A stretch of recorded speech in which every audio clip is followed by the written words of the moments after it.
Hi guys, in today's video I'm going to share with you a step-by-step and detailed recipe for making whole grain roti or whole grain wraps. You guys are really going to enjoy this one, and it's very healthy, and especially for the kids. You all are putting that extra nutrition in their daily meal. So let me show you guys how I make this. Here I have lukewarm water. We're going to activate some yeast. So to the water I'm going to go in with some brown sugar, and I'm going to go in with my yeast.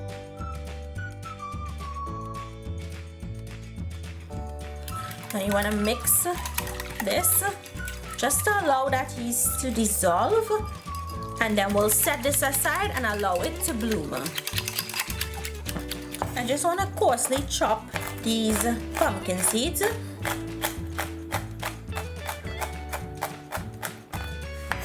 I'm going to add the pumpkin seeds to my bowl.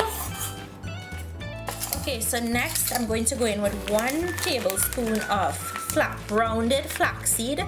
Guys, you cannot use flaxseed whole, you will not digest it. And then I'm going to go in with 1 tablespoon of hemp seeds, and these hemp seeds are widely available here, and you can also find these same products from Regal Foods. I'm going in with 1 tablespoon of chia seeds,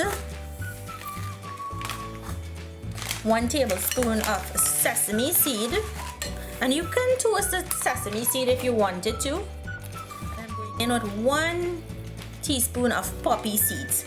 So I'm just giving that a mix. Flour. So to my flour I'm going to go in with some crisco. If you don't have crisco, you can use vegetable shortening or lard or cooking or prize butter. We want to break or cut that cooking into the flour. Now I'm going to go in with 3/4 of that seed mixture. Now you just want to mix that into the flour. Now I'm going to add in salt. Mix that in. And if your yeast does not get nice and frothy like this, discard it and you'll need to buy new yeast because that is old. So I'm just going to mix this because the foam would float to the top and then the liquid would be at the bottom. So just give it a quick mix, and now we're going to go ahead and knead the flour. So I'm going to go in to the middle of the bowl with that mixture, and using my fingertips I'm going to squeeze and bring the dry flour together with that yeast mixture. And as it starts to come together and it starts to feel like a soft to medium dough, set it aside and continue adding more liquid.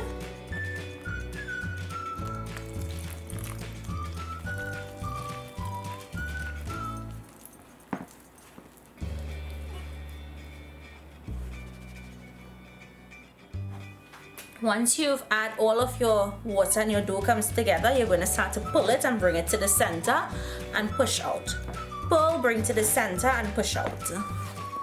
So just going to knead this like this for about 2 minutes just to bring it together and start to form that gluten.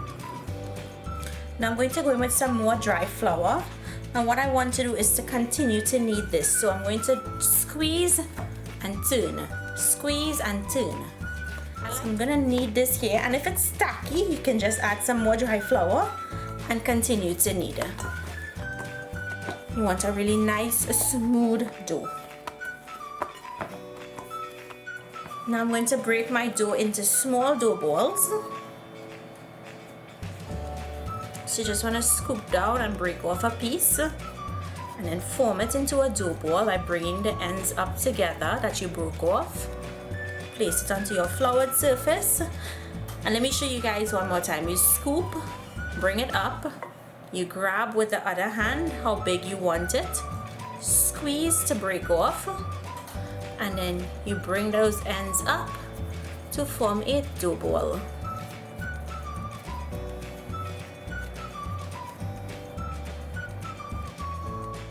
When you finish make your dough balls, you want to cover it with a damp paper towel and then your tea towel. This is just going to ensure that the top of the dough doesn't dry out. And we're going to allow it to rest here for 5 minutes. So in the meantime, you want to put up your towel to heat. So now we're going to flour our surface, and we're going to open out our dough. And I'm making these pretty small, but if you wanted to make them bigger, you can. And these are great to use as a tortilla wrap or a taco wrap. And remember guys, you want to roll it out evenly. So I'm going to allow it to sit here for about 20 seconds. I'm waiting for the tower to come up to temperature. And once it comes up to temperature, we'll go ahead and cook the roti. Once your tower is nice and hot, and I have it on a medium heat, we're going to place the roti and allow it to cook. You'll start to see small bubbles forming. You want to wait for that to happen. Now I can see the bubbles forming, but because there's so many seeds in it, it may be difficult for you all to tell. So what I'm going to do now is give this a turn and allow it to cook there for 20 seconds. I'm going to check it to see if it's brown. Once it has a nice brown color like that, we're going to flip it over. And now we're going to sake this roti.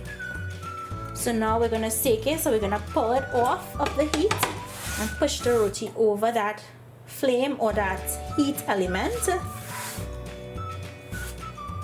And it's going to puff up. Now because there are grains in there, it may not puff up throughout because there will be tiny holes, but it will puff up in most places. But I promise you, you'll get a really nice roti. And the first roti is finished. So I'm going to continue to cook the rest, and I'm going to place this into my container.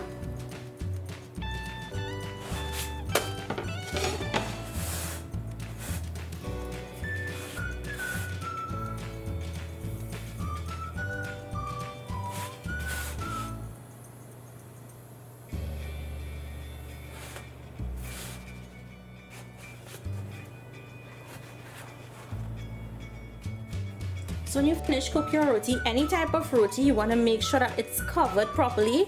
You want to keep that steam in there, that heat from that roti in there, and then cover it with a cover so that the roti remains nice and soft for a longer period of time. So guys, here you have it, my recipe for a whole grain roti. Really soft and it's really delicious. I know you guys are probably squeamish about grains, but trust me, it's a really healthy roti. You can use this as a wrap, or you can eat it with your favorite tal curry. So I hope you guys enjoyed today's recipe. Let me just break open or break into one, pull into one so you guys can see just how soft it is. Perfectly soft. So leave me your comments down below. I want to hear from you guys. Thank you all so much for watching, and I'll see you in my next video. Bye.